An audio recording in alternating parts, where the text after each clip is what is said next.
There are some massive names that you guys have been asking me about that have just cratered down in stock price in a really short period of time. It kind of feels like a lot of things are crashing, but you guys want to know, are these stocks specifically a massive opportunity or a huge trap? Now, I got to be upfront, this list is just wild this time around. There's some great companies in here, some complete trash, and everything else in between, and I'll probably give a take or two that may make some of you guys a little bit upset. That's okay. That's what we're all about here, is getting down to the truth of the matter, even if we don't agree. So I'll tell you what I think, if there is a massive opportunity in any of these 7 stocks at these lows, or is it just a complete disaster and I'm staying far away? So let's talk about them all right now, right after you like the video. If you like getting the truth off the hype, that's exactly what you get right here with the channel. Hey, and that's what it's all about here in regards to investing. I don't need to hear hype. Hopefully you guys don't want to hear hype too.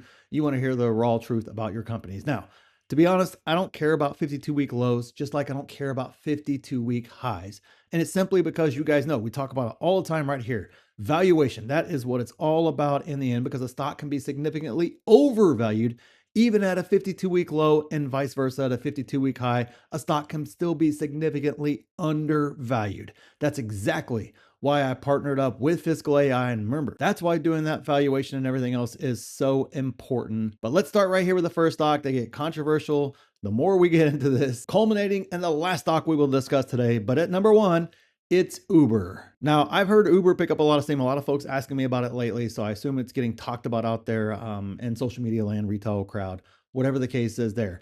Uber to me is kind of interesting. I understand both the bull and the bear case in regards to this stock, right? I mean, Uber is the primary. That is the prime, but what's going to happen with all the autonomous driving vehicles that are around? Uber's dominance, obviously, right now is there, but what happens as those brands kick up? How is Uber going to pivot? Are they going to just simply partner with all of them to offer their platform out there? There's a lot of unknowns here with Uber, but it's definitely a stock that's looking interesting. But that to me is the key to the stock. That to me is the key to the bull case for this stock, is can they survive this whole, autonomous, robo-taxi? Obviously Amazon's involved, Google's involved there with Waymo. You got a lot of heavy hitters coming into their space, whereas opposed to before, they didn't really have a whole ton of competition outside of Lyft there, at least here in the US market.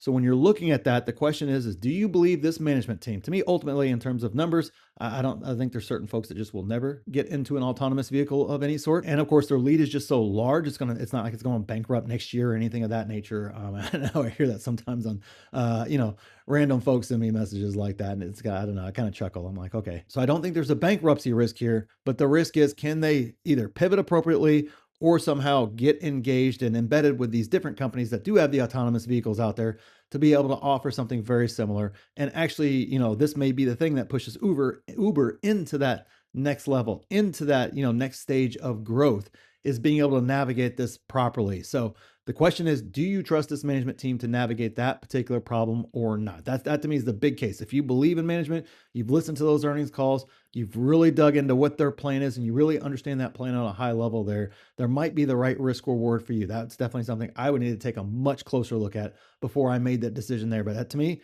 if you believe in this management team and you believe they can keep up with that, then hey, you may very well be getting a great deal on Uber. However, if you don't believe they can do that, or you're uncertain about that, that to me is the risk factor there, the biggest risk factor with that stock that you have to account for. And therefore, for me, for right now, I've got to stay away from it because I simply can't calculate whether I believe they can or can't do it there. To me, it's a little bit too early in the game, both in terms of autonomy, and obviously I think that's still a few years away, and then of course how Uber is going to be able to navigate that in the meantime. But if you want to pull all the data from Uber, be able to compare any metric that you want or anything else, get your free Fiscal AI Max membership. That is a stock analyst tool for long-term investors. It is the best one I have found, and I'm giving it to all of my annual members for free, which the earnings flash sale is live right now. Check it out. It's the pinned comment down there. You get that, plus your free courses, free coaching. Guys, I don't know. I've tried to put as much into it as possible, especially for the price. There's definitely nobody out there giving it to you at this price with this much involved, with the membership, with the group. So check it out. It's the pinned comment. See if a membership's right for you. We'll talk more about it at the end. So number 2 is Lucid. Everything is getting worse for this company overall. I understand they're up on revenue, but the losses are bigger. It's not good. There's nothing. It's just basically doing the opposite of what you want to see a company doing. They're going to have to raise more capital at some point in time.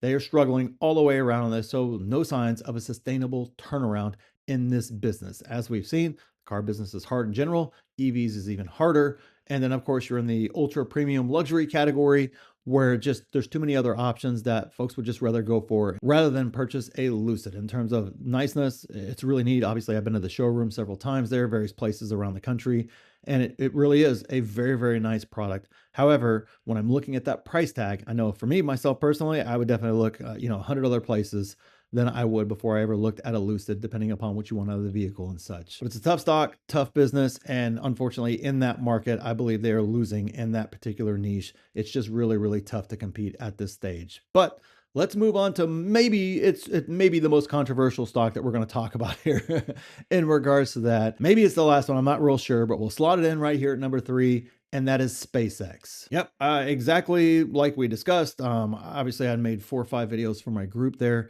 in regards to this as well. It's going to have the rocket up and then it's going to peter all the way back down because it was the obviously largest IPO in history. It was the most hyped IPO. I don't want to say in history because there's been some that have been pretty well hyped, but in terms of the valuation getting stretched at with fake earnings, it was twice the valuation of Tesla in 2021 at its peak valuation back then. Just insane. And that's if I gave it earnings and $1 billion worth of earnings. They're nowhere near profitable. They've even said they don't think they're going to be profitable for the foreseeable future. Whenever that sucker IPO'd, it was just at a ridiculous price all the way around. So I'm sorry, this one has to, in my opinion, come way down.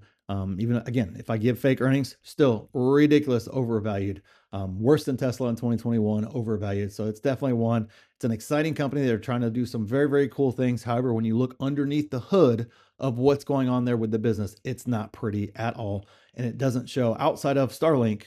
There really isn't a lot of pretty things coming anytime soon in regards to that business. Of course, then you can get into the whole what's going to happen when lockups end and people can then dump the shares. What's going to happen if they decide to merge with Tesla? There's a lot of question marks around this. I understand the bulls like to take this as it's going to be a $37 trillion whatever, larger than the U.S. economy. That's that's kind of the pitch there. But as a prudent investor, those type narratives have never played out over time. Things always come back to at least a somewhat reasonable valuation. Right now, we're not even close with SpaceX. So it's the one I'm staying far, far away from. Didn't want anything to do with the IPO. Didn't want anything to do once it cratered after the IPO, after it had its big run up. And I don't want anything to do with it now. And we'll wait and see in the future. Of course, there's always a price where I'm willing to buy almost any company. But I definitely want to see 2, 3, 4 earnings calls here from SpaceX and see how the business progresses in the meantime as a publicly traded company where everything's disclosed there, and see what is going on with the business there before I even consider putting money towards it. And that's just my own preference. I feel like I can't get a good grasp of the business and of the performance of the business based upon, shiny IPO slideshows and things of that nature. I want to see a few earnings calls, see once all the cards are on the table there, how does SpaceX look? And then, of course, let some of the drama around Tesla and other things of that nature kind of unfold as well, and then reevaluate from there. Again, everybody trying to tell me you got to buy the future, you got to do this, got to do that. It's never been true in the history of the stock market, but people like to say it. It's just is what it is at this stage. I understand not everybody agrees. That's okay. We don't all have to agree on that. Obviously, I want all these stocks to actually do well, but it's one right now in regards to myself and myself feeling like I need to put my money towards it. It's just not where I need to be on any front in order for me to put money towards it. But coming in at number 4 is Paramount. Now, obviously, I think you guys know why this one's on there. They got the on again, off again merger. The merger is ugly. If I'm being honest, I don't like the merger at all. And again, I don't really have any interest in this style of business anyways. It's very, very heavy with debt. Of course, this particular deal is laden with even more debt. It just, the company comes out of it worse all the way around. Are there some great IPs attached to it? Of course, there's a lot of great things there, but it's already a struggling business. And then you're going to slot in another business that's struggling, and you're going to take on a bunch of debt in order to make that deal happen. I understand perfectly why this one's trading so low, and it's definitely one I'm staying far, far away from. Number 5 is Nike. Here's one that can't seem to get off the list either. Everybody knows Nike. Obviously 80s kid here. Air Jordans are and still are the king of shoes. Nike still sells them and makes all the old ones. It's pretty cool. Can't lie and say it's not. Can't lie and say they haven't got me a few times to buy a couple of those pairs. They're really, really neat. However, we're talking about stock investing here. And as a business, Nike has been slipping for years.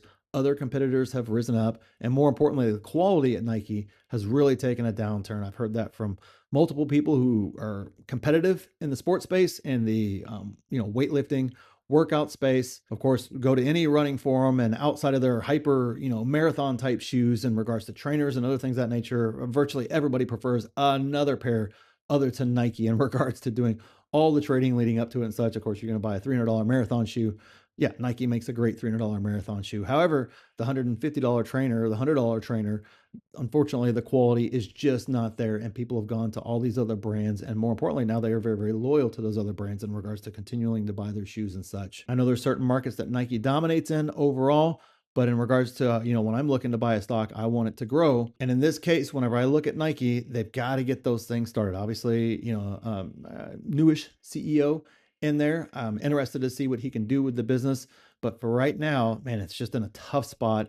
It's in a tough place there. And they have a lot of business problems to fix in regards to that. And that right there is big for Nike to turn around that perception. Because unfortunately, this wasn't something that just, hey, they had a bad run there for a year or two, that they've had a bad, 8 to 10 year run here in regards to quality starting to go down and down and down, and these competitors rising up in the meantime there. It just takes time to turn that sucker around. So for me, it's one I'm definitely staying away from right now. I don't want to own that style stock anyways. I don't really need another dividend stock. I have a great dividend portfolio with stocks that are just crushing it right now.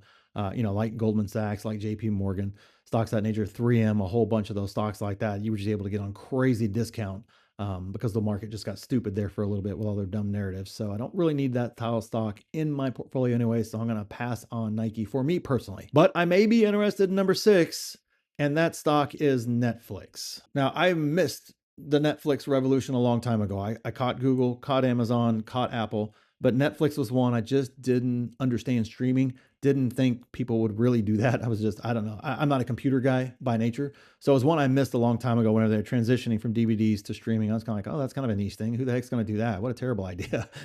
Clearly I was wrong on that. However, Netflix has traded super rich for a really long time. Obviously it cratered. It just kind of seems like I've always been buying something else or been focused on something else at the time whenever Netflix was at a valuation that I would want to purchase the stock at. But now I definitely have it on my radar in regards to something I'm looking at. If we can continue to see that valuation come down, it's obviously not at a bad price at all, but it's also not at the best price it's ever been in or anything else of that nature. So although I like Netflix, I'm going to wait for myself personally to see it get a little bit cheaper, but I wouldn't argue with somebody that wants to buy it right now. Definitely a very reasonable valuation for Netflix. You're definitely not overpaying for it there. I'm not concerned about some of the other things and some of the bear narratives out there around it. I know that they have pricing power, which of course is probably the most important thing, especially with this style business where you may not get the same, as mature as it is, you may not get the same customer growth as you could before. Cool, you can't grow your customer base at 30% a year, but you can, however, raise the price 30% in my estimation and probably make a good bit of money without losing that many subscribers with those particular price hikes. Of course, advertising coming in as well. If they get that really dialed in, that right there can be another huge generator for Netflix in regards to really unlimited bottom line profits there, depending upon how good they get at it. So I like Netflix all the way around. Definitely one I'm interested in looking at. But on to number 7, and the one that sometimes kicks up the most hate, and that would be GameStop. Now, I'm sure you guys know I'm not a fan of GameStop at all. Haven't been. Sorry. It's one of those things where it's just, I believe in business fundamentals, not moonshots and crazy ideas. And obviously right now they're kind of caught up in the whole, are they going to buy a eBay? Or are they not? Obviously having to take on some debt and some other things in order to do that. I just don't know what the plan is here for business. To me, it's a legacy style business that is and has been dying. Of course, they are seeing upticks here and there, but in regards to the long-term future, gaming has been in trouble. They continue to be in trouble. And so let's see what GameStop does in regards to pivoting the business there and such. But right now, I can't justify this valuation. More importantly, I don't know where this company is going long-term at all. Yeah, the CEO is fun, but unfortunately, that doesn't draw you money down to the bottom line there. So that's definitely something I would stay away from for right now. I've been staying away from it the whole time. I don't know if GameStop will ever be a business that I'm personally interested in. But right now, I just don't see a direction or a reason to buy that with so many other great deals in the market, which of course, if you want to see my complete watch list with price targets, get that free fiscal AI tool where you learn how to avoid disasters and instead find those gems in there. Obviously go through earnings releases directly with me, get your free coaching, get your free courses, learn how to do all that sort of stuff. And then more importantly, have all the tools in order to become a better investor, plus see all my buy and sell alerts in real time, get 3, 4, 5 videos a week that are made just strictly for my group. They don't come here to YouTube or any other place. Obviously we have live streams. I do live Q&As. We got coaching. We have everything in there for you to become a better investor. So check out the pinned comment, take advantage of the earnings flash sale before it ends, and see if a membership's right for you. And click this video here if you want to see exactly what I'm buying in this market, and click here to see my exact plan for this market. So thanks for watching, and we'll see you in the next one.